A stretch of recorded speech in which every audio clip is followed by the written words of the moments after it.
자, 이어서 주기율표 관련돼가지고 볼 겁니다. 원소 관련된 내용들이라든지. 그래서 이번 주, 다음 주, 시험 범위가 아니고 시험 범위는 아니고 아마 이제 수업 어떻게 하고 시험을 어떻게 낼 건지가 슬슬 윤곽이 좀 나오긴 할 거거든. 그거를 빨리빨리 생명하고 있는 데 있니? 네. 뭐. 역학적 시스템 하고 있는데 있니? 없죠. 그러니까 역학적 시스템을 한다. 빨리 얘기해야 돼. 역학적 시스템이 제일 문제야. 역학적 시스템이 이제 알다시피 내용도 좀 어려운 문제가 많이 나오기도 하고 볼륨도 크고 하다 보니까 역학적 시스템을 한다. 그럼 빨리빨리 얘기를 해줘야지. 우리 그거 쌤이 뭐라 했지? 그 저희 제일 처음 나오잖아요. 기본단위. 아, 너희 둘이 아는 사이였어? 같은 반이에요. 근데 왜 아는 척 하는 거 아니? 그래? 뭐 중간고사 때 본대? 볼것 같아요 저. 아 그래? 그러면 해야지 뭐 일찍 와가지고. 근데 아마 모르겠어. 다음 주부터 그러니까 시험 기간이 빠르면 다음 주부터 들어가곤 할 것 같은데 그러면은 이제 뒤쪽에는 내가 수업 계속 있잖아. 이제 활용할 수 있는 게 앞쪽밖에 없으니까 앞에 조금씩 일찍 오겠죠. 일단은 내용을 좀 볼 건데 오늘 들어가게 될 때가 원소인데 우리 빅뱅우주로 가장 처음 하면서 원소, 원자, 분자에 대한 내용들을 한번 이야기를 하긴 했잖아. 그렇죠? 그러니까 이 단어가 시험에 나오는 단어는 아닙니다만 이제 문제 풀 때 개념이 머릿속에 박혀 있어야 돼서 원소의 경우에는 물질을 구성하는 기본 성분이에요. 앞에 있는 거 그냥 다 기타 등등 미사하고 빼고요. 얘는 기본 성분이고 얘는 기본이 입자야. 이거를 쪼개게 되면 나오는 것들이 있긴 합니다만 걔는 의미가 있지는 않아. 그러니까 내가 예를 들면 샤프가 있잖아. 샤프 이제 심심할 때 분해해 볼 거 아니야. 샤프를 내가 분해해서 막 스프링이랑 뭐 이제 꼬다리랑 따로따로 빼. 의미가 없잖아. 얘네들이 갖춰져서 하나의 세트가 돼 있을 때 샤프로서 의미를 가지는 거지. 하나하나 쪼개져 있는 거 가지고 내가 뭔가를 할 수는 없단 말이야. 그런 것처럼 이제 원자를 쪼개게 되면 기본 입자가 쪼개어지게 되면 나오는 것들이 있긴 합니다만 걔네들이 뭐 따로서 엄청 큰 의미를 가지거나 그러지는 않거든. 그 다음에 분자의 경우에가 성질을 가진 입자.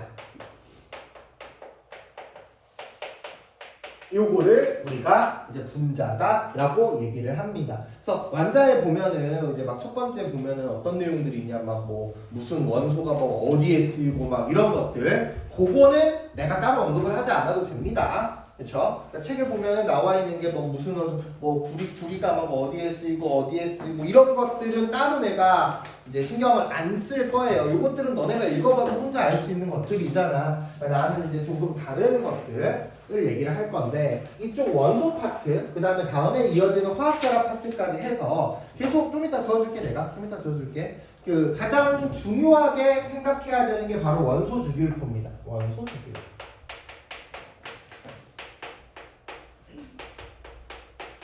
이 원소 주기율표에서 모든 사건들이 다 발생을 해야 돼. 그리고 계속해서 앞에도 빅뱅 우주론 하면서도 내가 필기하고 보고 풀으라고 했잖아. 여기도 마찬가지인데 여기는 뭘 봐야 되냐? 원소 주기율표를 봐야 돼.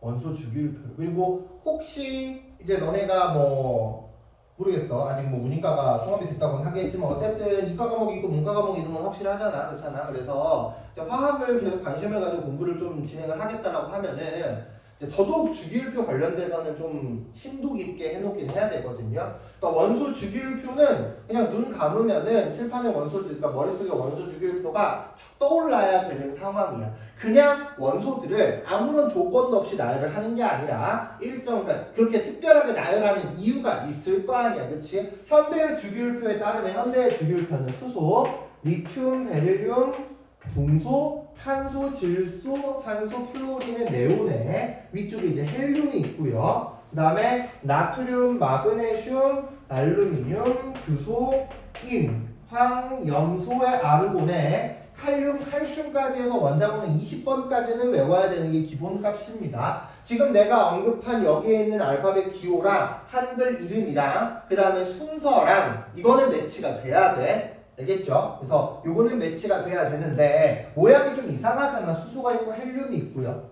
그 다음에 꼭 왜 네온 아르곤에서 줄을 잘라야 되는지도 있고요. 그 다음에 완자 한번 슬쩍 보게 되면은 65쪽에 보면은 실제로 여기 리튬, 베릴륨, 마그네슘, 칼륨, 칼슘의 가운데가 뻥 하고 뚫려 있는 것도 있단 말이지. 그러니까 요렇게 이상하게 배치하는 이유가 있겠죠.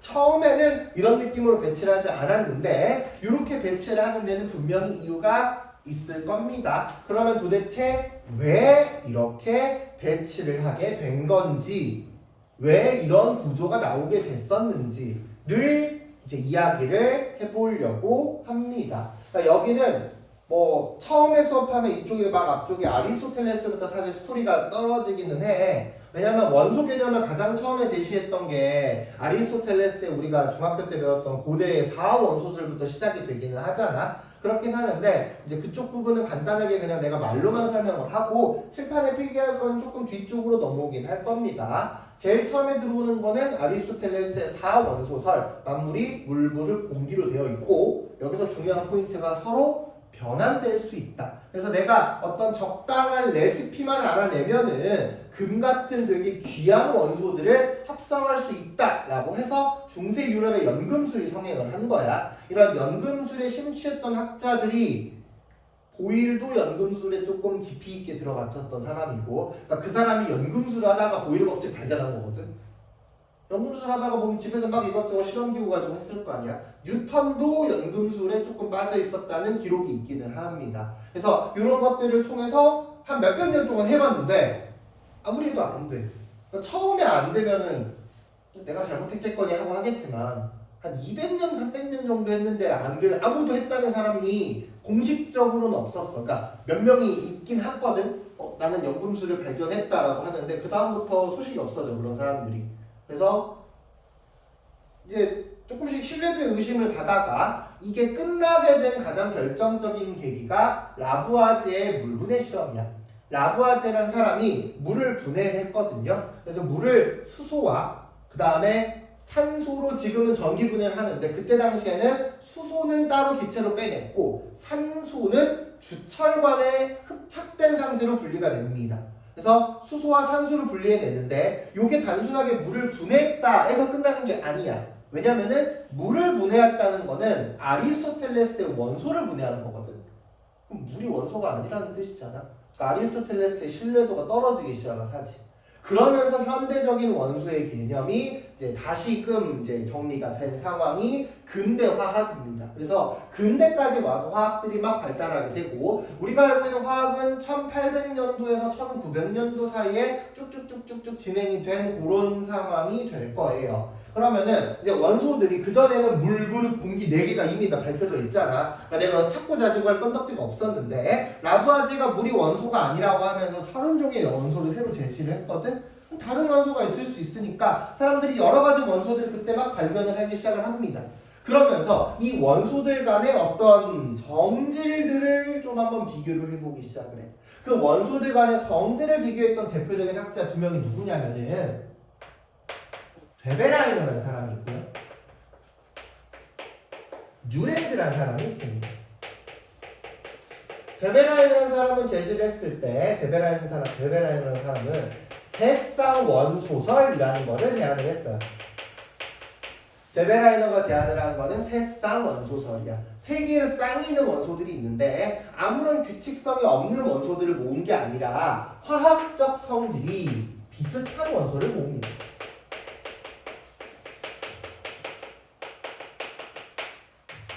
그리고 이때는 원자를 깨지 못했어요. 자, 지금 일어나고 있는 거는 1800년도 초반에 일어났던 사건이고요. 우리가 원자를 쪼개서 전자가 되는 거를 언제 발견했느냐? 1897년에 전자가 발견해냈고 원자핵이 1911년에 발견해냈고 그 원자핵에 우리가 보통 이제 할 때 한 번씩 다른 거 하면서 했겠지만 가운데 플러스 3 플러스 6 이렇게 원자핵에 플러스를 적잖아. 요런 개념이 1920년대까지 가서 알려지게 된 거야. 그러니까 얘는 그때보다 이미 100년이나 전 세대니까 원자가 쪼개진다는 생각을 하지 못했습니다. 그러니까 원자를 어떤 식으로 우리가 판단을 하냐?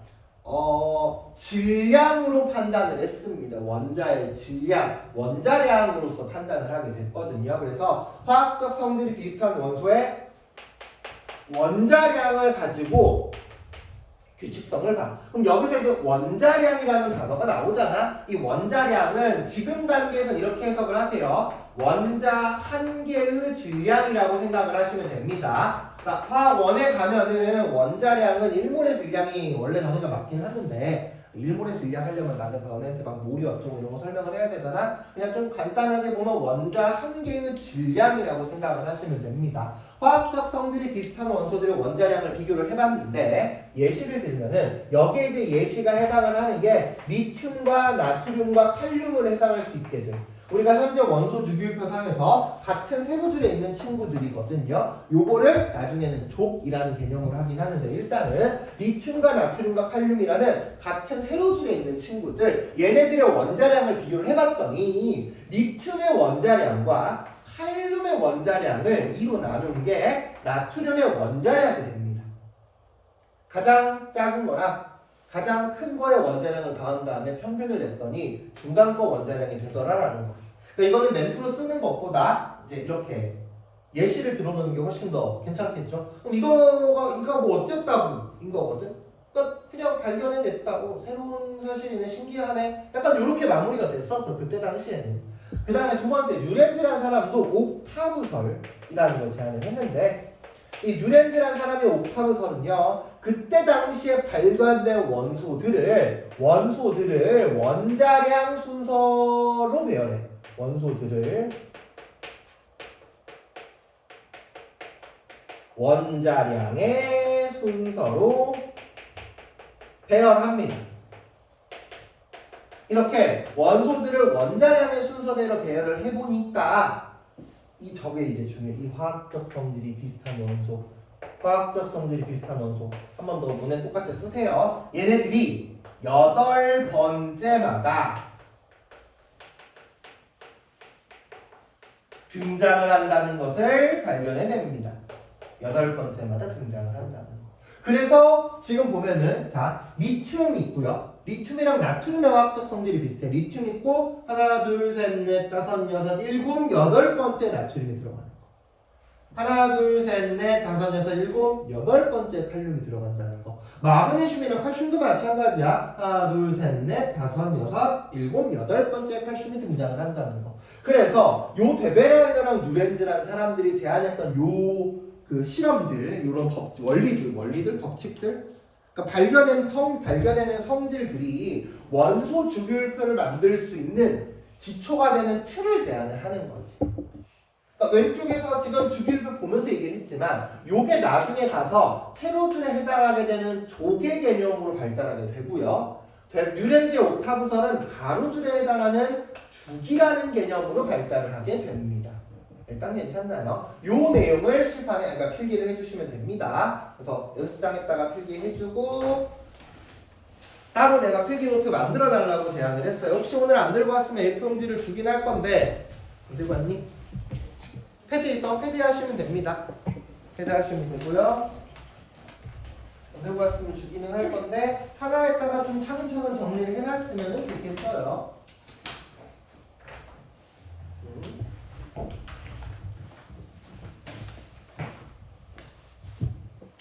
이렇게 해서 이런 틀을 만들었고요.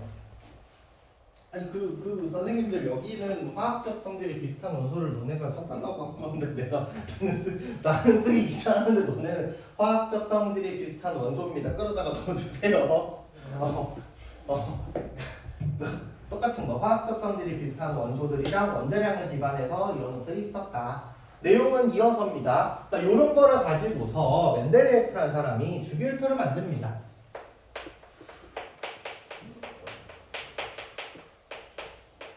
멘델레예프라는 사람이 만든 게 최초의 주기율표야. 최초의 주기율표.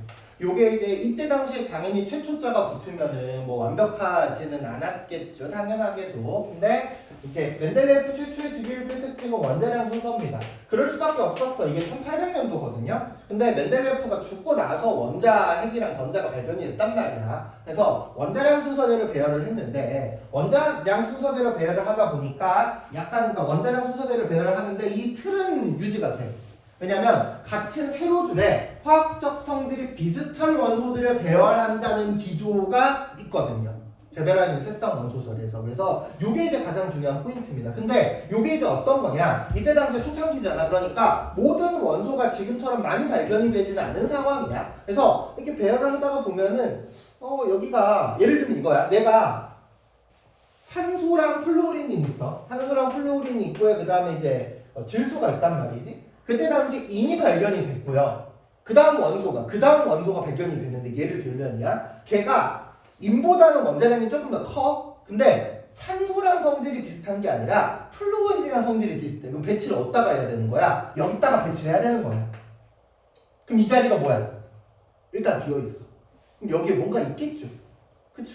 야, 없진 않을 거 아니야. 나머지가 다 짝꿍인데 얘만 비어있을 리가 없잖아. 그러니까 요거를 조금 여기에 뭔가 있지 않을까 해서 찾을 수 있는, 그러니까 발견되지 않는 원소들을 사람들이 조금 찾을 수 있는 가이드를 잡아줬다고 해야 되나? 여기에 뭐가 있으니까 한번 찾아보지 않을까, 약간 이런 느낌으로 활용을 하게 되는 거지. 그래서 그 정도의 의미가 있었긴 했고요. 이 멘델레프가 만든 주기율표를 업그레이드해서 모즐이라는 사람이 제안을 한 게 이게 현대의 주기율표인데, 이 현대의 주기율표의 경우에는 원자 번호의 순서대로 배열을 합니다. 이 원자 번호는 중심 원자의 양성자의 개수이고요. 또 동시에 중성 상태의 원자에서의 전자의 개수를 의미합니다. 중심 원자라는 단어는 빼는 게 낫겠다. 그냥 양성자 수라고만 하는 게 낫겠다. 그러니까 이 원자 번호 개념이 제한이 되려면 최소한 양성자 개념까지는 이제 발견이 돼야지 진행이 가능한 상황이지. 그래서 현재는 우리가 모듈리의 주기율표를 사용하고 있는 상황입니다. 요거 같은 경우에 이거 최초랑 현대라는 단어 가지고 낚시 갈 때 조금 보이기는 하죠. 엄청 뭐 깊이 있게 나오는 파트는 아닙니다만 요런 게 이제 있다. 요거까지만 적어주면 됩니다. 요거까지 적으면 이제 주기율표는 마무리가 되는 거고요. 이제 나머지 내용들은 주기율표를 좀 보면서 이야기를 해볼 겁니다.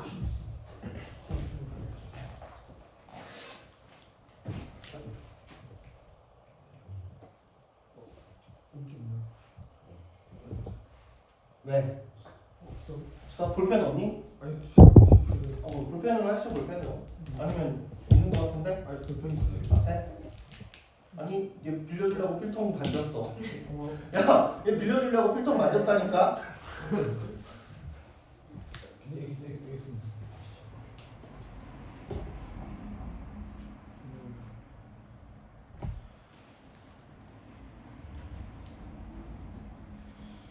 저희가 그 중성 원자의 전자수라는 단어를, 이것도 이제 되게 사소한 거긴 하는데 그냥 전자수 하면은 전자는 에너지를 흡수하거나 방출하는 거에 따라서 자주 왔다 갔다가 되기 때문에 이제 저런 멘트들도 한 번씩 조금 저렇게 써야 되는구나 같은 것도 기억해 두면은 좋긴 합니다.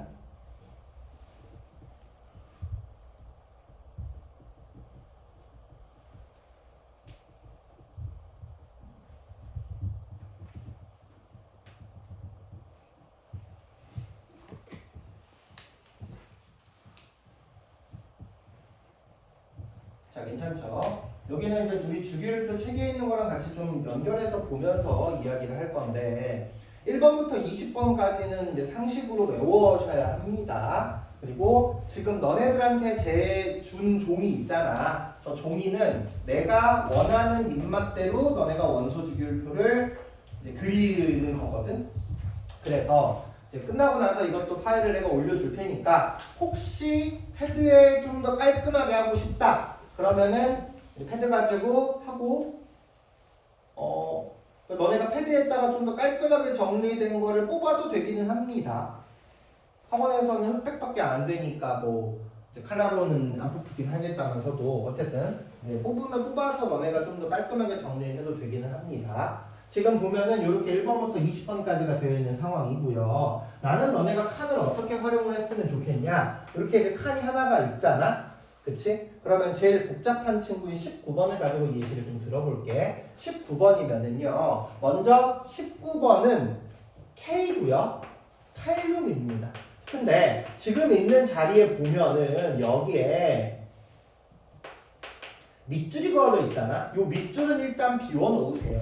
왜냐면 저 밑줄은 이온의 형성되는 과정 볼 때 이온이 들어갈 자리여서 밑줄은 비워놓으시면 됩니다. 그리고 아래쪽에 있는 공간이 어떤 거냐? 원자의 전자 배치를 그려볼 거야. 칼륨의 경우에는 원자 번호가 19번이죠. 원자 번호가 19번은 가운데 있는 플러스를 가지는 양성자가 19개가 있다는 뜻이고요. 플러스를 가진 양성자가 19개가 있다는 뜻이고 중성 상태의 원자도 전자를 총 19개를 가지고 있습니다. 중학교 때는 이 전자를 그냥 아무렇게나 배치를 했는데 고등학교에 가게 되면은 전자를 배치하는 규칙을 배웁니다. 전자 배치하는 규칙을 우리는 옥텟 규칙이라고 이야기를 하고요. 옥텟 규칙은 전자를 어떻게 배치하냐? 1층에 2개, 2층에 8개, 3층에 8개의 전자를 배치하는 것을 우리는 옥텟 규칙이라고 합니다. 근데 이것도 계속해서 고등학교 한 1학년이랑 2학년 초반대까지만 통하지 3학년, 2학년 수능이나 3학년 때는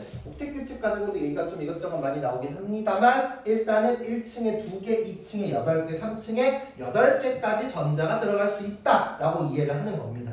괜찮죠? 그러면은 19개의 전자를 규칙성에 맞춰서 배치하는데 낮은 층부터 배치가 됩니다. 1층의 전자가 2개가 배치할 수 있어요. 그럼 아직 전자가 몇 개 남았죠? 17개가 남았잖아. 17개의 전자를 2층으로 들고 올라가는데 17개의 전자 배치를 할 때 이거는 이제 우리끼리 하는 약속이야. 전자 배치를 할 때 예를 들면 전자가 4개가 있다. 그러면은 이제 뭐 문제집이나 이런 데서 봤을 때 전자를 하나, 둘, 셋, 넷 이렇게 배치하거든. 나는 이렇게 배치 안 했으면 좋겠어. 어떻게 했으면 좋겠냐? 12시 방향부터 하나, 둘, 셋, 넷 이렇게 배치했으면 좋겠습니다. 봐봐. 5개, 6개 이게 이제 최대 장점은 7개 배치가 됐을 때야. 7개 배치가 되면 규칙성 있게 12시 방향부터 되니까 반시계 방향으로 한 칸이 비어있는 거를 볼 수 있는 거잖아. 그렇잖아. 그래서 8개까지 가득 차 있는 이런 상황이 되는 거지. 그리고 낮은 층의 전자가 다 차면은 높은 층으로 올라가는 겁니다. 처음부터 올라가는 게 아니라 2층에 가득 찼어? 3층으로 올라갑니다. 3층의 전자가 하나, 둘, 셋, 넷, 5, 6, 7, 8개가 찼으니까 총 18개의 전자가 배치가 된 거고 그 다음에 마지막에 4층까지 채워지는 게 칼륨의 원자 모형이에요. 괜찮나요? 오늘 다 그릴 건 아니고 시간 관계상 몇 가지 중요한 것들만 그리고 넘어가긴 할 건데 일단은 지금 보는 칼륨은 한번 그려봅시다. 그렇게 적었어? 그러니까 그렇게 이제 크게 적을 게 아니었어가지고 이거 주세요. 거기다 새로 하시면 됩니다. 그래서 19번 칼륨을 일단은 내 입맛에 맞게 배치를 해주고 나머지 거는 이제 수업 시간에 설명할 것들만 그때 몇 개만 그리면서 진행을 할 겁니다.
됐나요? 칼륨. 그래서 여기 이제 칼륨의 전자 배치가 될 거고요. 칼륨 위에 있는 3번이 리튬. 이제 배치가 되어 있지. 3번이 Li 리튬. 그 다음에 10번이 Na 나트륨이거든요. 11번이 리튬이랑 나트륨, K 칼륨 한글까지 써줘야지. 여기가 이 위쪽에 있는 3번이랑 11번까지도 채워봅시다. 3번, 11번까지도 채워줍시다. 3번 Li 리튬, 11번 Na 나트륨.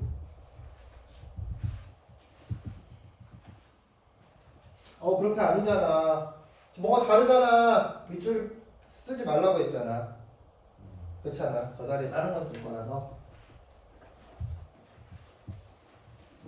플러스 3에 1층에 2개, 2층이 하나.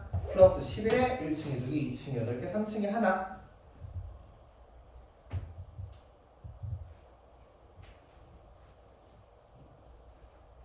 하는데 여기서 이제 또 권장사항. 그림을 그릴 때 있잖아. 우리가 칼륨에 1층, 2층, 3층, 4층이 있잖아. 이 1층, 2층, 3층, 4층의 사이즈를 다른 애들도 좀 비슷하게 가져갔으면 좋겠어. 그러니까 이거는 1학년 범위에서는 그렇게 크게 의미는 없는데 2학년에 가게 되면 어떤 게 있냐? 원자들의 크기를 결정하는 요인 중에서 전자 껍질 요소가 있습니다. 그러니까 당연하게도 3층보다 4층이 더 커야 되잖아. 그쵸? 그래서 그릴 때 이런 것들도 내가 조금씩 신경 써주면서 하면은 나중에 이제 써먹을 수 있는 좋은 방안이 되겠죠.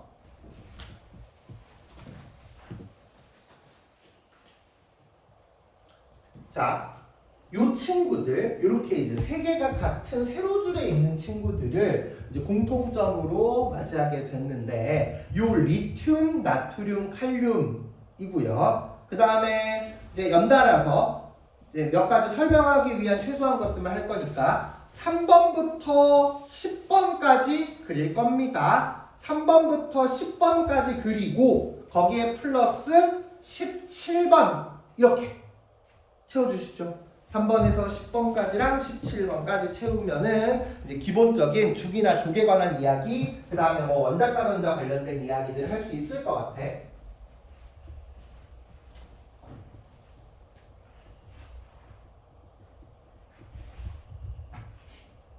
날씨가 너무 좋잖아.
두 개만 더 추가하자. 헬륨이랑 아르곤까지도 추가해 줄게. 원자번호가 2번이 헬륨이고요. 원자번호가 18번이 아르곤입니다. 그러니까 결국 3주기 가운데 빼고 다 하기는 했었는데 헬륨 아르곤까지. 네. 갔다 오세요. 빨리 그러면.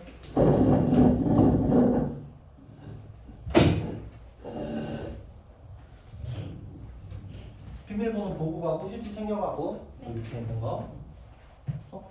그게 아르곤.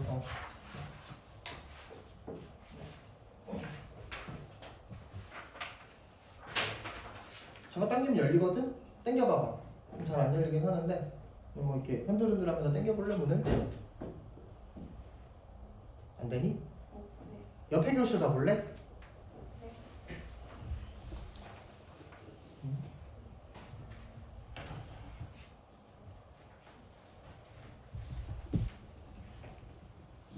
나머지는 안 해. 또 됩니다. 나머지는 수업 시간에 쓰진 않을 거예요.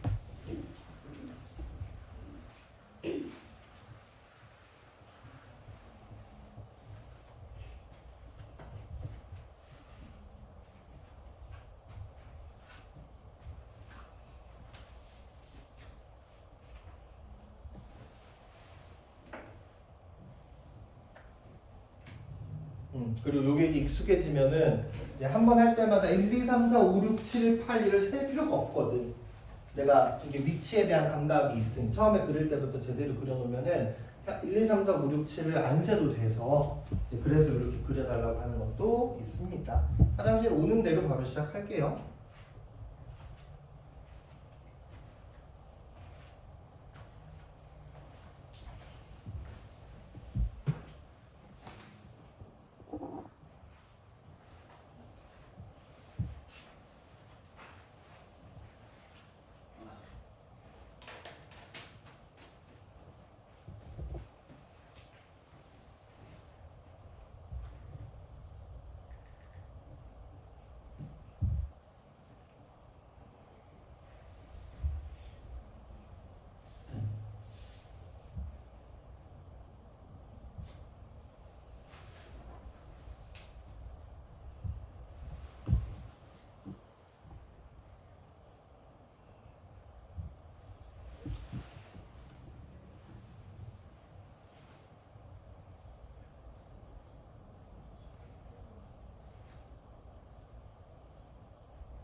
자 봅시다. 그래서 이렇게 이제 중요한 친구들을 했습니다. 이 원소 주기율표를 보면서 내용을 좀 얘기를 할 거야. 원소 주기율표에서는 가로줄과 세로줄이 있습니다. 원소 주기율표에서 가로줄을 우리는 주기라고 부르고요. 세로줄의 경우에는 족이라고 부릅니다. 가로줄 같은 경우에는 사실 이거 가지고 뭐 엄청 되게 스페셜한 무언가가 생기지는 않아. 여기에서는 내년에 가면 생기기는 해. 왜냐하면 주기적 성질이라고 해서 오른쪽으로 진행할수록 어떤 경향성들 나오는 게 이제 우리가 2단원의 메인으로 등장하는 친구들이긴 하는데, 주기는 지금 단계에서 전자의 껍질을 의미합니다. 전자 껍질.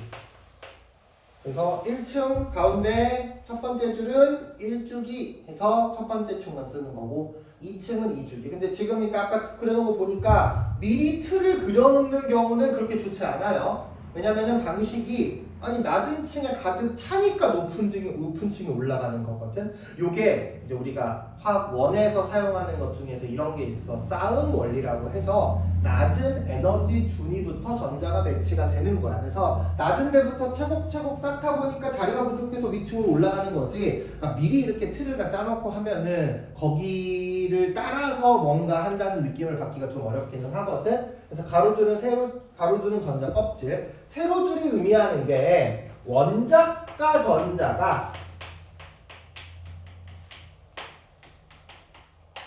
같은 원소를 세로줄에 배치합니다. 근데 이 원자과 전자가 같은 원소는 동시에 비슷한 말로 화학적 성질이 비슷한 원소이기도 합니다. 그래서 지금 보면은 우리가 처음 보는 단어가 하나 등장을 했어. 원자과 전자라는 단어가 하나 등장을 했는데 이게 이제 어떤 거냐? 이 원자과 전자를 설명하기 위해서는 또 다른 단어가 하나 더 나와야 돼. 최외곽 전자라는 단어가 있고요. 원자과 전자라는 단어가 있습니다. 이 최외곽 전자와 원자과 전자는 이제 거의 비슷해. 거의 비슷하다라고 하는 거는 완벽하게 똑같지는 않는다는 뜻이니까. 최외곽 전자는 가장 바깥 껍질에 있는 전자를 얘기해. 최외곽 전자는 가장 바깥쪽 껍질에 있는 전자를 얘기합니다. 그러면은 리튬 가장 바깥쪽 껍질의 전자 몇 개야? 하나야. 나트륨 가장 바깥쪽 껍질의 전자 몇 개야? 하나야. 칼륨도 가장 바깥쪽 껍질의 전자 몇 개입니까? 하나입니다. 그리고 나트륨을 한번 봐보자. 1층에 2개가 가득 차 있죠? 2층에 8개가 가득 차 있잖아. 얘네들이 가득 차 있는 거는 깨고 싶지 않아요. 그러니까 이 친구들은 1층에 2개, 2층에 8개, 3층에 8개를 가득가득 채우고 싶어하는 성질이 있습니다. 그러니까 결국에 리튬, 나트륨, 칼륨이니까 얘네들의 경우에는 화학 반응에 참여하는 전자들은 누구들이 반응에 참여를 한다는 거야? 가장 바깥쪽 껍질에는 전자 하나가 참여를 하겠죠. 그쵸? 나머지는 완성이 돼 있으니까 굳이 깨려고 하지 않는다고요. 그래서 원자과 전자의 뜻은 이거야. 화학 반응에 참여하는 전자를 얘기해. 그러니까 다시 또 와서 플루오린이랑 염소 봐볼까? 플루오린은 화학 반응에 전자가 몇 개 참여할 것 같이 생겼어? 7개 참여할 것 같이 생겼죠? 그리고 얘네들은 7개 참여는 할 건데 한 칸이 비어있잖아. 얘 친구들은 적극적으로 하나를 좀 채우려고 하겠죠. 염소도 몇 개? 7개 원자과 전자가 될 것이고 하나만 하나를 채우려고 할 거란 말이에요. 그래서 같은 세로줄에 있는 애들끼리는 원자과 전자가 같은 애들끼리 배열을 합니다. 근데 여기서 이제 문제가 생기는 거는 헬륨과 네온과 아르곤입니다. 헬륨 가장 바깥쪽 껍질의 전자 몇 개입니까? 2개죠. 네온 가장 바깥쪽 껍질의 전자 몇 개야? 8개다. 이 친구들은 헬륨, 네온, 아르곤은 가장 바깥쪽 껍질에 각각 2개, 8개, 8개가 되거든? 근데 이거 가장 바깥쪽 kop질에 2개가 있는데 화학 반응에 참여는 할까 안 할까? 안 할 것 같이 생기지 않았어? 가득 차 있잖아. 그래서 안 합니다. 원자과 전자가 연계야 얘네들이. 그러니까 여기에서 차이가 발생을 하는 겁니다. 알겠나요? 나머지에서 차이가 발생을 하지는 않고요. 여기에서 얘네들의 차이가 발생을 하는 거죠. 그래서 이 내용을 우리 필기노트에다가 적어주시면 됩니다. 필기노트에 적어주시고요. 그래서 그려놓은 거 이런 성질들을 바탕으로 주기랑 족이 설정이 되어 있습니다. 그래서 이렇게 가로줄과 세로줄, 원자과 전자랑 최외곽 전자에 대한 내용들을 조금 정리를 해놨고요. 자, 계속해서 주기율표 보면서 얘기하는 겁니다. 혹시 주기율표 보면서 이 주기율표는 냅둘게. 그러니까 이게 가운데 있는 친구들을 그리진 않았지만 어떤 경향성일지는 조금 보이잖아. 그러니까 그거를 가지고서 얘기를 해볼게. 이제 우리가 원소 주기율표에서 이런 멘트가 나옵니다. 금속성과 비금속성이라는 게 나와요. 이거는 금속의 성질, 비금속의 성질이라고 하면은 조금 곤란하기는 해요. 그러니까 금속의 성질과 금속성이 의미가 약간 달라. 근데 여기서 얘기하는 금속성은 전자를 기반해서 이야기하는 거거든. 금속성은요, 전자를 버리려는 성질이야. 화학 반응을 하면서 전자를 버리려는 성질들이야. 그럼 전자를 버리려면 원자과 전자가 하나, 두 개, 세 개, 네 개 시리즈 해야겠어? 6개, 7개 이론해야겠어? 한두 개가 버리기 쉽지 않을까? 그쵸? 하나가 버리기 쉬워, 두 개가 버리기 쉬워, 세 개가 버리기 쉬워. 하나가 버리기 쉽단 말이야. 그래서 금속성 같은 경우에는 여기 라인 따라서, 자, 이거는 너네가 주기율표 라인 따라서 형광펜으로 해줄 건데, 리튬에서 스타트가 됩니다. 칼륨으로 모이고요. 가로줄의 경우에는 대충 한 요 정도에서 모아주면 좋을 것 같아. 알루미늄 정도에서. 요게 금속성의 경향성이에요. 금속성의 경향성. 금속성은 왼쪽 아래쪽으로 갈수록 점점점 경향이 강해지게 될 것이고, 요것 때문에 나타나는 성질이 어떤 게 있냐? 우리 65쪽에 일단 금속성 표시를 하고요. 65쪽에 원소 주기율표 보면은 이 색깔로 금속과 비금속이 구분이 돼 있잖아. 왼쪽 아래로 갈수록 금속성이 강해진다며. 그래서 전체적으로 봤을 때 왼쪽 아래쪽에 금속들이 모여있지 않아? 그러니까 밑으로 내려갈수록 점점점 금속의 비율이 많아지게 되거든. 이제 이게 왜 그러냐면은, 자, 일단은 하나, 두 개, 세 개부터 왼쪽 아래가. 왼쪽은 하나, 두 개, 세 개는 하나가 제일 잘 버리는 건 알겠지? 왜 밑으로 갈수록 잘 되냐? 요거는 근데 화학을 하면서 우리가 그렇구나라고 이해하고 넘어가야 되는 파트기는 합니다. 왜 그러냐면 이거야. 밑으로 내려가면 내려갈수록, 그러니까 리튬, 나트륨, 칼륨으로 할게. 리튬, 나트륨, 칼륨으로 하면은 이 친구들의 전자가 달라붙어 있는 이유는 뭐 때문에? 가운데 있는 중심 원자의 원자 핵 때문에 달라붙어 있는 거잖아. 리튬은 플러스 3, 나트륨은 플러스 11, 칼륨은 플러스 18이어서 밑으로, 플러스 19여서 밑으로 갈수록 원자 핵이 조금씩 강해지는 거는 맞아요. 그쵸? 근데 동시에 뭐도 멀어지냐? 껍데기도 멀어져. 그러니까 핵전화는 더 세게 당기는데 껍데기가 멀어지면 힘은 또 약해진단 말이야. 둘이 싸운 거야. 둘이 싸웠더니 그 결과 밑으로 가는 게 더 약해지는 방향으로 결론이 났다. 이렇게 이제 얘기할 수 있는 겁니다. 의미를 조금 알겠나요? 밑으로 갈수록 점점점 그래서 전자가 더 약하게 붙어 있는 거야. 그러니까 누가 옆에서 바람만 불어도 전자가 혹 떨어져 나가는 그런 상황이 된다는 거지. 비금속성은 여기에 반대되는 단어입니다. 그래서 비금속성은 전자를 뺏는 성질이야. 그래서 이 비금속성의 경향성은 어떻게 되냐? 헬륨, 네온, 아르곤은요, 분류상으로는 비금속으로 분류가 되긴 합니다만 전자를 뺏을까? 이 친구들은? 전자를 움직이겠어? 얘네들이 이미 완성이 됐잖아. 그렇잖아. 가운데 원자 핵도 마이너스 전자랑 개수 똑같이 맞아져 있고 옥텟도 가득 차 있는 상황이니까 이 친구들은 굳이 안 건드리고 싶어해. 반응을 안 합니다. 별명이 따로 붙어 있어요. 비활성 기체라고 불러. 그러니까 시작이 어디로 들어가냐? 플루오린으로 들어갑니다. 한 질소 정도에서 시작해서 플루오린으로 모아주고요. 올라올 때가 중요해. 바닥에서 올라와 주세요. 요게 비금속성의 경향성이 됩니다. 그래서 요 두 가지를 주기율표에다가 화살표로 맞춰서 표현을 해주십시오. 우리 그려놓은 주기율표에다가 왼쪽 아래쪽이랑 오른쪽 위쪽에다가 모아주면 되겠죠. 나는 저 큰 데다가 해달라는 뜻인데, 큰 데다가 아니다, 조그맣게 해도 상관없겠다. 어디 아무 데나 해도 상관없겠다. 여기다 원래 우리 처음에는 여기다 해도 상관없겠다. 어디든 해도 상관없습니다. 한번 필기만 되면 되니까. 그리고 금속성과 비금속성에 관해서도 써주시면 되고요. 여기서 이제 이거는 주기율표에다 표시해야 돼. 수소 자리가 비어 있잖아. 그러니까 수소가 왼쪽에 붙어 있거든. 수소가 느낌이 금속인데 이 수소가 비금속이에요. 이게 되게 중요합니다. 수소는 비금속으로 분류가 돼요. 그러니까 수소가 이게 그 우리 MBTI 검사하면은 반반 나오는 그런 느낌? 51대 49 약간 그런 느낌? 그래서 딱 그 기준치가 있는데 금속성과 비금속성이 되게 경계에 되게 애매하게 있는데 51로 비금속이야.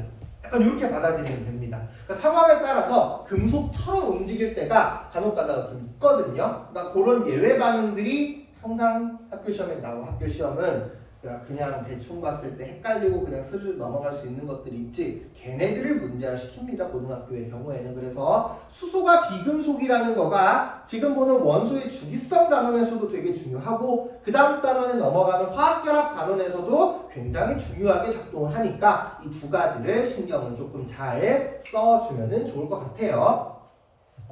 네. 그래서 이렇게 일단은 주기율표에서 보면은 될 것 같고요. 주기율표에서는 금속성이 전자를 버리는 성질, 비금속성이 전자를 뺏는 성질인 거고요. 여기에 이제 이어가지고 금속에 대해서 내용을 조금 볼게요. 잠깐만. 주기율표에서 할 내용은 빼먹은 게 없습니다. 나머지 것들은 집에 가서 나머지 주기율표 완성을 조금 해줬으면 좋겠고요. 다음 시간에 이 주기율표 들고 와야 됩니다. 왜냐면은 오늘 이온에 형성되는 거는 안 하기는 할 건데 시간 되면은 마지막에 살짝 하고 아니면은 안 하긴 할 것 같긴 하는데 다음 시간에 이온이 형성되는 걸 볼 거거든요. 이어서 이 금속성에 기반한 금속의 성질을 봅시다. 그러니까 이게 금속과 비금속의 특징이라고 해야 되나? 이 금속과 비금속 두 개의 특징을 우리가 나눠. 그러면은 잠깐만. 사실 솔직히 얘기하면은 금속과 비금속 중에서 조금 어떤 이제 특징을 가지고 있는 친구들은 주로 금속 쪽이긴 합니다. 그러니까 비금속은 워낙 그냥 좀 자유분방하다고 해야 되나? 워낙 자유분방한 친구들이어서 비금속의 특징을 보려고 공부하는 게 아니라 여기는 금속의 특징을 보려고 공부하는 거긴 하는데 이 금속들이 가지고 있는 공통점은 비금속성 때문에 전자를 어떻게 합니까? 버립니다. 전자를 버려. 그러면은 이런 금속들이 뭉쳐 있을 때 서로 전자들을 다 버린단 말이야. 그럼 이렇게 버려진 전자가 자유전자로 돼요. 다시 한번 버려진 전자가 자유전자가 됩니다. 그래서 금속에서 가장 중요한 키워드는 바로 자유전자야. 금속에서 가장 중요한 키워드는 자유전자입니다. 우리가 보통 금속이라고 하면은 전기 잘 통하죠? 그쵸? 열 잘 통합니다. 그쵸? 그러니까 전기가 잘 통하고 열이 잘 통한다는 거는 특히 이게 한 번쯤 우리가 과학을 하면서 열에 대해서 고민을 해볼 필요가 있는데 열이 많다라고 하는 거는 분자들이 활발하게 움직인다는 뜻이거든요. 요거 우리 저번 시간에 그 뭉치는 거 하면서 이야기를 했던 것 같은데 모든 기체 분자 지금 보면은 요 분필 움직이고 있다고 했죠. 우리의 피부도 우리의 몸도 움직이고 있다고 했죠. 여기서 움직인다는 건 제자리에서 진동하고 있다는 뜻입니다. 그러니까 모든 물질들은 현재 자신의 온도에 맞게 진동을 하고 있는 거고 고체나 액체들의 경우에는 이 진동은 붙어있으니까 진동해서 늘어나는 부피가 크지 않는데 기체들의 경우에는 진동을 하면 늘어나는 부피 변화가 크게 발생을 한단 말이야. 그래서 얘네들이 이제 부피 변화가 크게 발생을 하니까 요거를 가지고서 이제 샤르르 법칙이 나왔다. 이런 내용들을 했던 것 같은데 그러니까 마찬가지로 이 친구들의 경우에도 열이 전달이 되려면 그 열 움직임을 옆으로 전달해줄 수 있는 요소가 필요해. 금속은 자유전자가 합니다. 그리고 우리가 중학교 때 전기 흐르는 거 했을 때 금속이 표현이 될 때 약간 이렇게 표현이 되잖아요. 이렇게 이렇게 해가지고 가운데 플러스를 가지는 중심 원자핵들이 있고요. 마이너스를 가진 전자들이 이렇게 이제 있으면서 누가 이동합니까? 전자들이 움직이면서 전기를 흐르게 하는 거잖아. 전기 자유전자가 흐르게 하는 거고요. 열 자유전자가 움직이면서 전달해 주는 거야. 똑같이 마찬가지로 펴짐성도 있고요. 뽑힘성도 있습니다. 펴짐성과 뽑힘성 모두 다 누가 관장을 하는 거냐? 자유전자가 관장을 하는 거야. 왜? 얘를 내가 얇게 피잖아? 그러면은 원자핵과 원자핵 사이가 멀어지는데 그 사이를 전자들이 들어가서 내푸는 거지. 그래서 전자들이 떨어지지 않도록 가운데서 잡아주는 역할을 해. 얇게 실처럼 뽑을 수도 있고요. 반대로 이제 얇게 필 수도 있고 알루미늄 호일 같은 것도 있고 그래서 구리 같은 걸로 어떻게 우리가 막 전선 같은 거 만들면 얇게 선 만드는 것도 있고 알루미늄 호일로 얇게 피기도 하잖아. 이 모든 것들이 누가 원인이야? 자유전자가 원인입니다. 그래서 얘네들은 일어납니다 다. 근데 비금속은요? 없어요. 없어. 근데 예외가 있어. 예외가 누구냐? 전기 흐르는 거에서 예외야. 전기 파트에서 예외가 탄소, 괄호하고 흑연이야. 그러니까 탄소는 탄소 동소체라고 해서 탄소를 어떻게 배열하느냐에 따라서 흑연이 되기도 하고 다이아몬드가 되기도 하고 이것저것 다양하게 수치되기도 하고 하는데 흑연의 경우에는 전기가 통합니다. 그 다음에 산, 수, 용, 액은 또 전기가 통해요. 요거는 이제 아마 나중에 이야기할 게 있을 거야. 지금은 요 정도만 해놓고요. 그 다음에 이제 신원에서의 상태인데 금속의 경우에는 이미지가 고체 이미지죠. 대부분 다 고체입니다. 다만 예외로 HG라고 쓰고요. 수은이에요. 수은은요 액체 상태로 존재합니다. 그 다음에 비금속의 경우에는 고체인 친구들도 있고요. 얘는 이제 성질이 워낙 제각각이라고 했잖아. 기체인 친구들도 존재해요. 다만 얘도 Br2라고 해서 브로민이라는 물질이 있거든요. 이 브로민은 실온에서 액체로 존재합니다. 그러니까 이게 고체체를 가지고 상태를 구분할 수 없다는 거야. 그러니까 만약에 브로민이 없었다. 실온에서 액체네? 그러면 액체인 친구가 수은밖에 없으니까 금속이네? 이를 벌릴 수가 있는데. 그치? 근데 고체인 거 보고서 금속과 비금속 구분할 수 없고요. 액체인 거 보면서 금속과 비금속을 구분할 수 없습니다. 기체면은 빼박 비금속이긴 합니다만 실온에서의 상태를 가지고 고체와 액체의 상태를 구분할 수는 없다는 뜻이죠. 괜찮나요? 그래서 요거가 금속과 비금속의 성질에 관한 내용입니다. 적어줍시다. 여기까지 적고 주기율표 지우고 알칼리 할로젠 하면 될 거예요.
됐죠? 시간은 보고 알아서 챙겨서 가. 다음 주에 1시간 일시고 9시에. 지금 11시 55분이라서. 그리고 아침에 빨리 먹는 게 낫지 않을까? 아침 많이 먹는 게 낫지 않겠어? 일단 오늘은 이제 일찍 가야 된다고 하니까. 자, 그래서 금속과 비금속 이렇게 했죠? 그러면 금속 중에서 대표가 있고 비금속 중에 대표가 있을 거 아니야? 금속 중에 대표인 알칼리 금속, 비금속 중에 대표인 할로젠 원소에 대한 이야기를 진행을 하고요. 만약에 조금 빨리 그거 끝나고 나서 우리 숙제 문제 푼 거 있잖아. 그거 관해서 질문을 조금 받을 겁니다. 영상 찍어 놓을 거니까 혹시 일찍 가면은 영상은 보고 뒤에 거 마저 한 페이지짜리니까 채워가지고 오시면 될 겁니다. 그래서 알칼리 금속을 보면은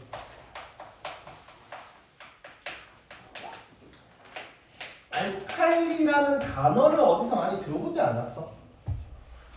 애초에 알칼리라고 하는 게 염기성이라는 단어야. 염기성을 알칼리라고 불러. 그래서 알칼리 금속들의 경우에는 염기성과 뭔가 관련이 있습니다. 먼저 알칼리 금속은 수소를 제외한 일족 원소예요. 아까 얘기했죠. 수소는 금속이 아니라고 했어요. 그래서 주기율표상으로는 리튬, 나트륨, 칼륨이 여기에 해당하게 될 거고요. 추가적으로 확장한 걸 보면 그 밑에 뭐 스트론튬이나 이런 친구들이 있겠죠. 얘네들은 원자과 전자가 몇 개인 친구들이야? 하나인 친구들이야. 이렇게 원자과 전자가 하나만 달려 있으니까 반응을 어떻게 전자를 하나만 쏙 버려가지고 반응을 촉촉촉 진행을 하기 쉬운 친구들일 거 아니에요. 그렇잖아. 그래서 반응이 특징이 전부 다 굉장히 잘 일어납니다. 화학 반응을 굉장히 잘하는 친구들이고요. 이 친구들이 왜 알칼리라고 불리게 되냐? 잠깐만 세로를 한번 써볼게. 리튬, 나트륨, 칼륨이 이 알칼리 조심히 가. 얘네들을 H2O 물에 넣게 되잖아. 그러면은 얘네들은 단순하게 물에 녹는 게 아니라 물을 가지고 화학 반응을 합니다. 그러니까 이게 물에 녹는다는 개념은 물 분자 사이사이 이렇게 쏙쏙쏙쏙 들어간다는 뜻이거든요. 그러니까 물에 영향을 주지 않아. 근데 물과 화학 반응을 한다는 거는 물을 가지고 뭔가 한다는 뜻이거든요. 얘네가 물과 만나게 되면은 Li에 OH, NA에 OH, K에 OH가 되고요. 플러스 H2 수소기체가 발생을 해요. 알칼리 금속을 물에 넣으면 LiOH 여기 수산화 나트륨, 수산화 리튬, 수산화 나트륨, 수산화 칼륨이고요.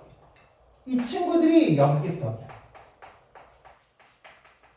그리고 수소기체가 발생하는 화학 반응을 진행을 합니다. 근데 이 반응이 일어나는 것도 전부 다 물론 잘 일어나긴 하겠지만 똑같지는 않아. 왜? 금속성이 리튬, 나트륨, 칼륨 중에서 누가 제일 세? 리튬, 나트륨, 칼륨으로 가면서 금속성이 점점 강해지게 될 거 아니야. 그러니까 반응도 점점점 더 액센트가 강해집니다. 이거는 너네 문제집이나 교과서마다 조금 다를 수 있긴 하는데 느낌을 봐야 돼. 밑으로 갈수록 느낌이 더 강해지면 괜찮은 거야. 리튬을 보통은 빠르게 반응한다고 이야기를 하고요. 나트륨을 쓸 때는 격렬하게라는 단어를 써. 얘보다 더 강력한 얘는 폭발적으로. 이런 느낌으로 갑니다. 그리고 이제 알다시피 원래 그 어렸을 때 배운 내용을 누적해서 당연히 알아야 되는 거잖아. 그쵸? 기억이 안 나겠지만 한 번씩 이럴 때 언급을 다시 한번 해주면 이 리튬, 나트륨, 칼륨의 경우에는 우리가 불꽃 반응할 때도 한번 봤던 친구들이거든요. 그래서 요거를 가지고 불꽃 반응, 특히 LiOH, NaOH, KOH 시료를 가지고 불꽃 반응을 시도해 볼 수가 있어. 그럼 리튬의 경우에는 불꽃 반응이 빨간색이었고요. 나트륨의 경우에는 노란색이었고요. 칼륨의 경우에는 보라색이었어. 노란색. 요게 이제 누구야? 불꽃 반응할 때. 불꽃 반응의 색깔입니다. 그래서 혹시 내가 기억이 안 문제 풀 때 한 번씩 언급이 되니까 기억을 해주면 좋겠지. 그래서 알칼리 금속의 가장 메인이 되는 화학 반응은 이거고 나머지 조금 자잘자잘한 특징 첫 번째 무릅니다. 무르다라고 하는 게 조금 이제 금속 요런 느낌은 아니야. 이런 이제 이런 느낌은 아니고요. 조금 이렇게 칼로 썰면 썰립니다. 칼로 썰면 썰릴 정도의 조금 무른 금속이고 그 다음에 두 번째 일단 금속이니까 아까 앞에서 내가 이제 썼던 것 중에 하나가 빠진 게 하나 더 있는데 광택도 추가해 줄래? 아까 금속의 성질 중에서 금속의 성질 중에서 광택도 있어요. 그 광택도 누가 만드는 거냐면은 자유전자가 만드는 거야. 근데 처음에 단면을 딱 자르면 일단은 금속이니까 자유전자가 있기는 하겠죠. 그쵸? 그래서 처음 단면은 자른 단면에 광택이 있거든요. 자른 단면에 광택이 있는데 얘가 금방 사라집니다. 왜? 아니 자유전자가 있으면 광택이 유지가 되는데 그러니까 얘 입장 얘는 자유전자 하나가 오랫동안 남아있겠어? 빨리 어디론가 가버리겠어? 어디로 가버릴 거 아니야. 반응을 엄청 잘하니까. 얘가 공기 중에 냅두게 되잖아. 나트륨 가지고 할게. 나트륨이 공기 중에 산소랑 반응하게 되면은 Na2O가 됩니다. 얘가 왜 이렇게 되냐. 이거는 다음 시간에 이어서 갈 건데 나트륨이 플러스 1이고 산소가 마이너스 2니까 Na2O가 돼야지 화학 반응식이 완성이 되는 거고요. 그래서 개수를 채워주면 개수가 이렇게 들어옵니다. 화학 반응식 개수 정도는 기억해두면 좋아요. 요거 같은 경우에도 개수가 지금 안 맞는 상황이라서 개수를 채우면은 2 다 2가 들어가긴 해. H2 빼고. 이렇게 해야지 개수가 완성이 되는 거긴 하거든. 화학 반응식 개수는 모르겠어. 시험에 화학 반응식을 쓰세요 하는 경우가 아니면 엄청 중요하진 않겠습니다만 이제 약간 영어 문장 같은 느낌으로 받아들이라고 내가 얘기를 하거든. 중학교 3학년 애들한테도 화학 반응식 수업을 하면서. 그래서 가능하면은 완성이 된 친구들을 보는 게 좋겠죠. 그래서 다른 단면에는 광택이 다른 단면에 광택이 있는데 얘가 공기 중에 산소와 만나서 금방 사라집니다. 그렇기 때문에 보관을 할 때 어떻게 보관을 하냐? 공기 중에 물이랑도 만나면, 그러니까 공기 중에 산소랑도 만나면 안 되고 물과도 만나면 안 돼. 그러니까 여기는 석유나 액체로 된 파라핀 같은 거에 넣어서 보관합니다. 보통은 석유 속에 보관을 한다고 합니다. 석유나 액체 파라핀 속에 보관한다. 요게 알칼리 금속의 성질이에요. 그러니까 여기뿐만이 아니라 그냥 공통적으로 반응이 매우 잘한다는 거는 알 수 있겠죠. 그렇죠. 요게 알칼리 금속 필기입니다. 적어줍시다.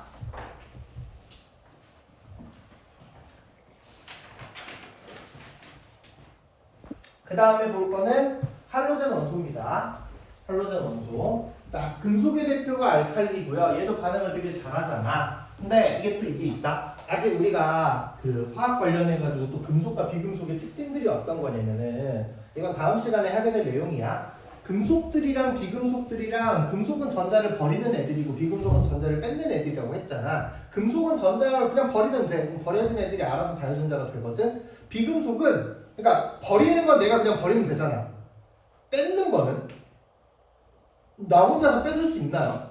누가 도움 줘? 그렇잖아. 너 뺏을 대상이 있어야지 뺏어야 되는 거잖아. 다시 한번 금속은 그냥 자기 혼자서 전자 버리면 돼. 왜냐면은 전자 그냥 많이 그냥 버리면 되니까. 버려가지고 버리는 애들끼리 모아서 자유전자를 만들면 되는데 비금속들의 경우에는 뺏으려면 일단 뺏을 수 있는 대상이 필요하고 그러니까 만약에 나도 전자가 필요하고 다시 정정 이제 앞에서부터 금속과 만나면 금속은 전자가 필요 없으니까 버리고요. 비금속은 전자가 필요하니까 뺏으니까 둘이 서로 버리고 뺏으니까 딱 맞잖아. 근데 비금속들끼리 있으면 상황이 조금 달라. 비금속들끼리 있으면 나도 전자가 필요하고 쟤도 전자가 필요하잖아. 그러니까 이 친구들은 헬륨, 네온, 아르곤이 아닌 이상 전자들을 서로 공유하려는 성질이 있습니다. 그래서 우리가 할로젠 원소들을 볼 때도 할로젠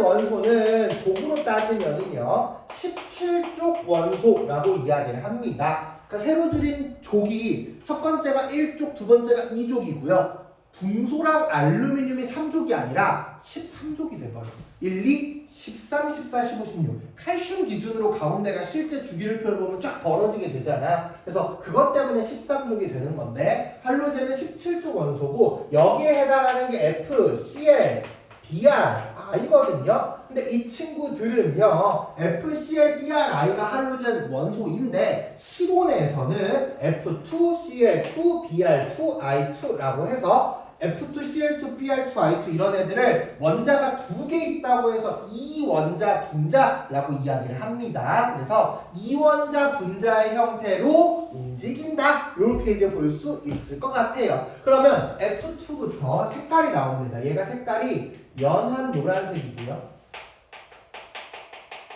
Cl2는요 황록색이에요. 색깔이 연소기체가. Br2는 색깔이 젓갈색이고요. R2는 색깔이 보라색입니다. 아래쪽으로 갈수록 그러니까 색깔도 이런데 녹는 점, 끓는 점도 달라져. 기체.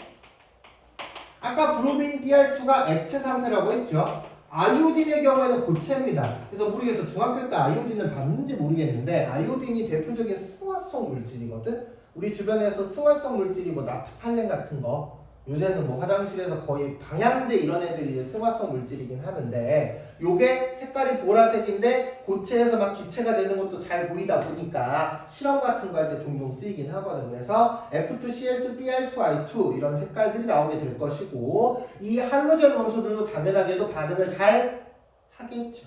그쵸? 할로젠 원소는 반응을 알칼리랑도 잘하고요. 그 다음에 또 하나 H 수소와 잘 반응을 합니다. 그래서 할로젠 원소 같은 경우에는 F2랑 Cl2만 가지고 해볼게. 이 친구들이 H2 수소기체랑 반응하잖아. 그럼 HF, HCl이 됩니다. 개수를 찾으면 이렇게 되겠죠. 근데 HF, HCl 특히 이 중에서 HCl은 어머니 본 적이 있지 않아? 얘가 염화수소고요. 염화수소고요. 요 염화수소가 HF랑 HCl이 AQ 딱지가 붙어. AQ는 물에 녹아서 수용액이 된다. 아까 앞에는 아까는 알칼리는요 물과 화학 반응을 하는 거고 얘는 그냥 물 분자 사이로 녹아 들어가는 거야. 그러면은 어떻게 되냐? H 플러스와 F 마이너스로 H 플러스와 Cl 마이너스로 되고요. 요 상태가 산성이 됩니다. 그래서 내가 알칼리 할로젠 할 때 좀 이거는 신경을 써달라고 하는 게 이 친구들이 되게 미묘해. 봐봐. 할로젠 원소는 알칼리 금속은 아까 물과 반응하여 수소기체가 나오고 알칼리 금속이 됐어. 얘는 수소랑 반응하는 것을 물에 녹이니까 산성이 되거든. 그러니까 충분히 헷갈릴 만하게 서로 비슷한 요소들이 얽히고 얽혀 있잖아. 그러니까 요 두 개의 차이점을 조금 잘 가지고 있으면 좋겠습니다. 괜찮나요? 그러니까 여기에 언급이 따로 안 되더라도 알칼리나 할로젠의 경우에는 둘 다 화학 반응을 굉장히 잘 하구나 이런 생각을 갖추고 있으면 좋을 겁니다. 괜찮죠? 자, 이렇게 이제 정리할 수 있을 것 같습니다. 정리해주고요. 정리해주고요.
오늘 듣는 거 끝이에요 이거는.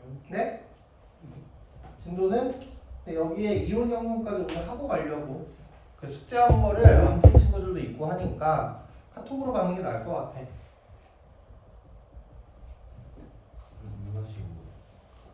그래 갔다 오세요. 그리고 손 조심하고.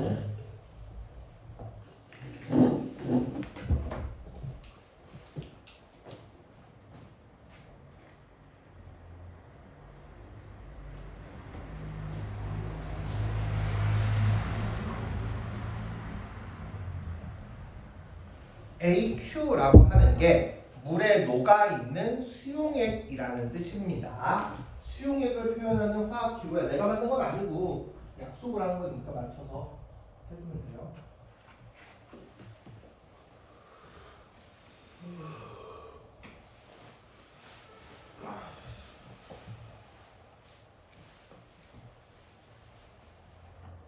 이게 서울할 날씨가 아니라 밖에다가 놀러 갈 날씨인데 더워요. 같다고? 네. 어디가 좋죠? 그렇지. 온도가 오늘 20도 이러던 것 같은데. 내가 이번 주 평일에 베트남 갔다 왔는데 베트남 온도가 26도였는데 별로 차이가 안 나네.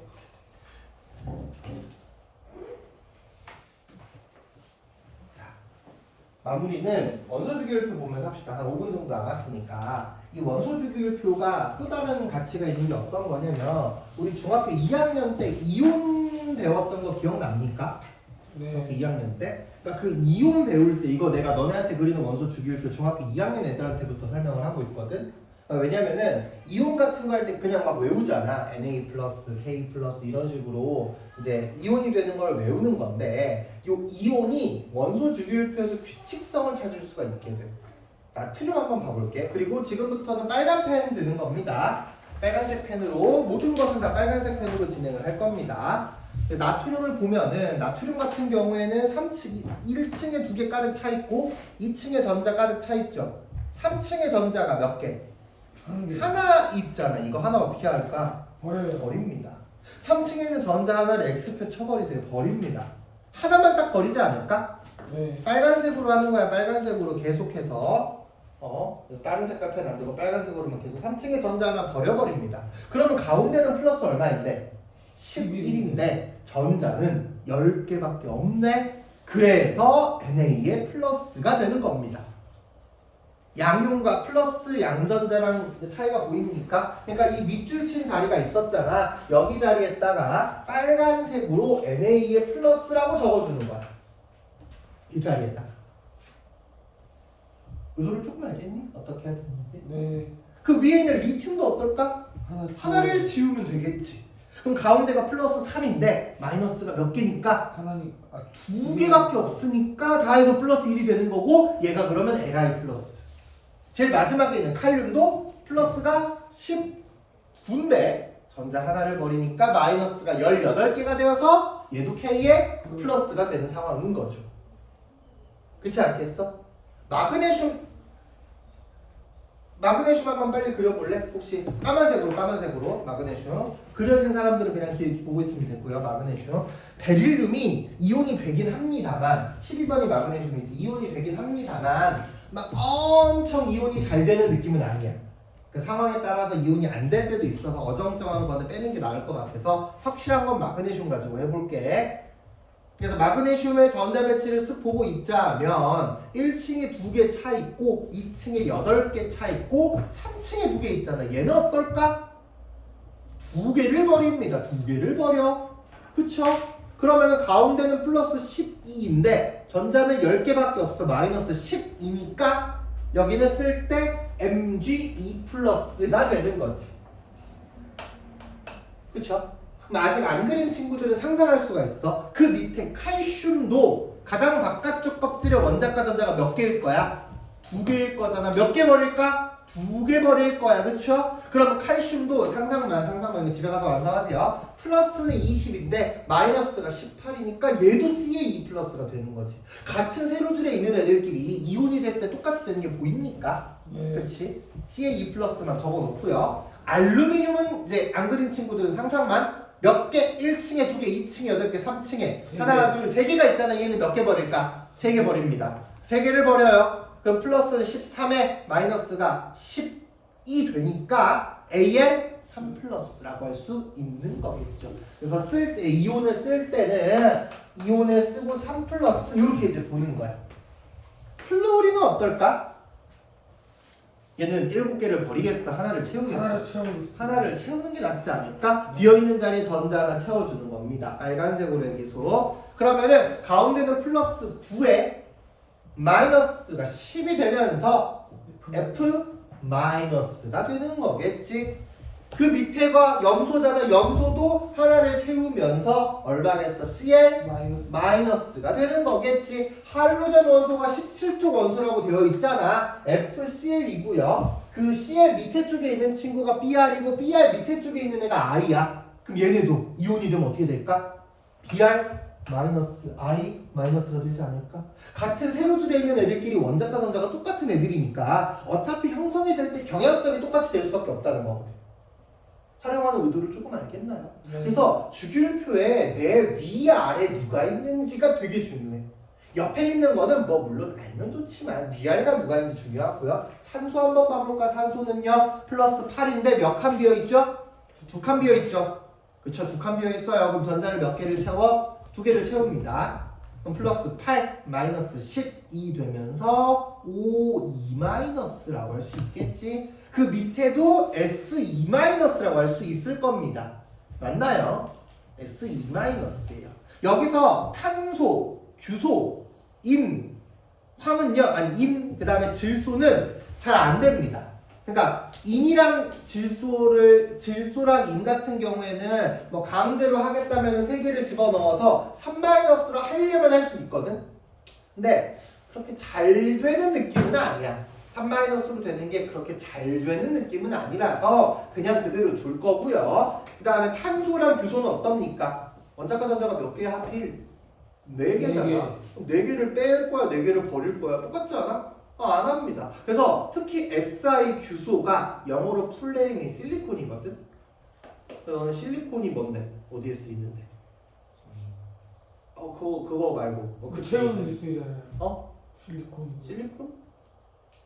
그치. 그 식기 이런 쪽으로 나오는 것 같은데 그 반도체가 실리콘이랑 게르마늄, 저마늄 얘 두 개가 반도체 메인이 되는 거거든. 그래서 그 미국에 있는 반도체 IT 산업단지가 실리콘밸리잖아. 그렇잖아. 그러니까 반도체 주 원료로 쓰여. 이 규소 성분이 딱 어정쩡하거든. 도체와 금속과 부도체, 비금속의 성질을 가운데 끼고 있는 친구여서 이제 S 규소가 그런데 이제 많이 쓰이게 되는 거고. 수소 한번 그려볼래? 까만색으로.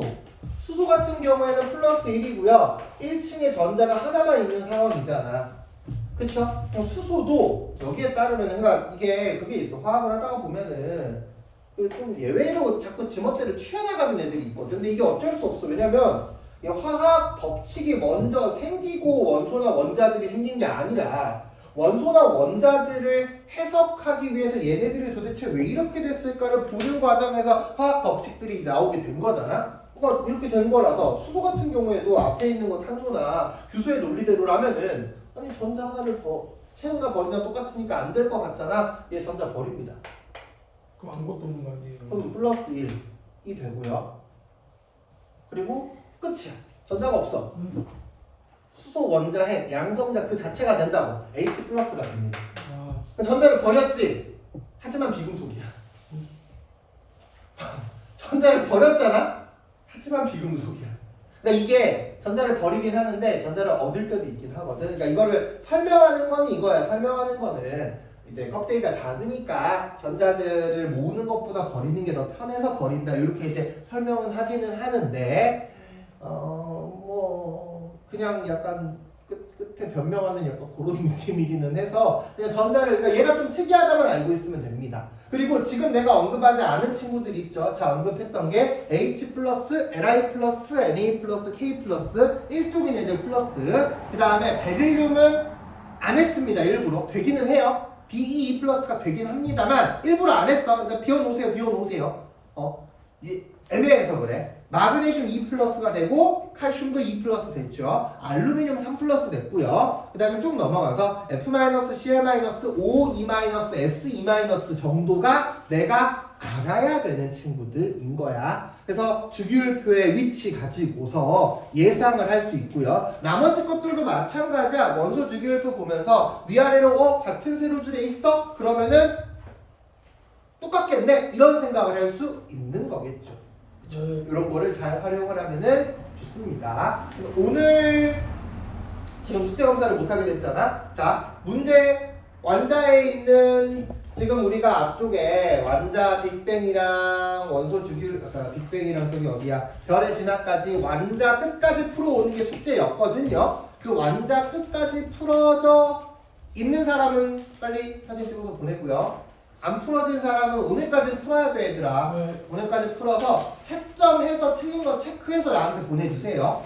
알겠죠? 개인톡으로 보내주면 내가 확인하고 개별적으로 코멘트를 갈 거니까 하면은 되고, 이번 주도 딱 단원이 지금 하나씩 나가고 있는 상황이잖아. 오늘 원소 파트 끝났으니까 원소 파트 문제 풀어가지고 사진 찍어서 보내주면은 됩니다. 다만 원소 파트는 내가 추가 문제가 한 세트 더 나갈 거야. 추가 문제가 한 세트 더 나갈 거니까 요거 한 월요일 날에 단톡방에 하나 올려줄게. 그럼 월요일 날에 그거까지 해가지고 문제 풀어주시면 될 것 같습니다. 괜찮죠? 네. 질문할 거 있는 사람 잠깐 남고요. 없는 사람은 여기까지 하면 됩니다. 뒤에 써줄래?